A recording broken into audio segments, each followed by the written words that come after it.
Benvenuti a Dietalogando, io sono Vala e oggi cercheremo di capire cosa significhi essere fisicamente attivi. Nel 2012 un'importante rivista scientifica internazionale, The Lancet, ha dedicato un intero volume all'attività fisica. Da questa pubblicazione è emerso che nel 2008 le morti imputabili all'inattività fisica hanno per la prima volta superato quelle causate dal fumo.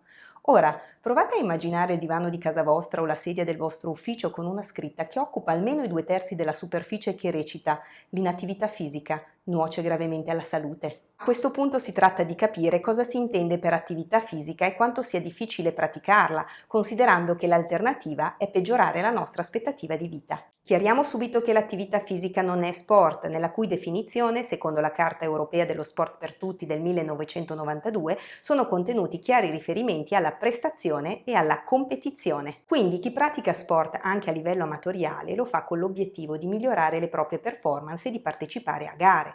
Invece, quando parliamo di esercizio fisico, ci riferiamo a una serie di movimenti ripetitivi e programmati, per esempio gli addominali che facciamo nella speranza di ridurre la pancetta.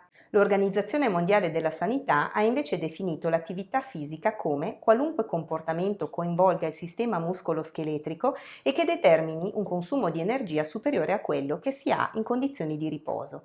In pratica, quando si parla di attività fisica, vale tutto. Significa fare giardinaggio, portare a spasso il cane, scegliere di prendere le scale anziché l'ascensore, scendere una fermata prima dell'autobus e fare il restante tratto a piedi quando è possibile, giocare con i nostri figli e non solo con i pollici. Il volume di The Lancet inizia proprio così, ricordandoci che l'attività fisica non va intesa come sport ed è qualcosa di più del semplice esercizio fisico. Essa riguarda la relazione fra le persone e l'ambiente in cui vivono e il miglioramento della loro salute attraverso il rafforzamento di questa relazione. Non si tratta di correre su un tapis roulant fissando uno specchio e ascoltando la musica attraverso gli auricolari. Significa utilizzare il nostro corpo nel modo in cui è stato progettato, per camminare spesso, correre qualche volta ed esprimerci nei modi in cui ci muoviamo abitualmente, a casa, al lavoro, nel tempo libero, negli spostamenti da un luogo all'altro, nella nostra vita di tutti i giorni. Quindi, se vogliamo restare in salute o migliorare la nostra salute, dobbiamo muoverci. Non significa che dobbiamo iscriverci in palestra e se lo siamo dobbiamo comunque andarci, ma bisogna restare meno seduti e trovare occasioni di movimento.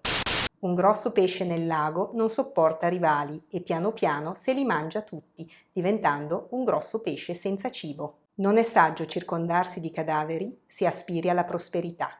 Lo dice Cramo di Lesbo. Io sono la dottoressa Vala Poloni, ci rivediamo presto qui a Dietalogando.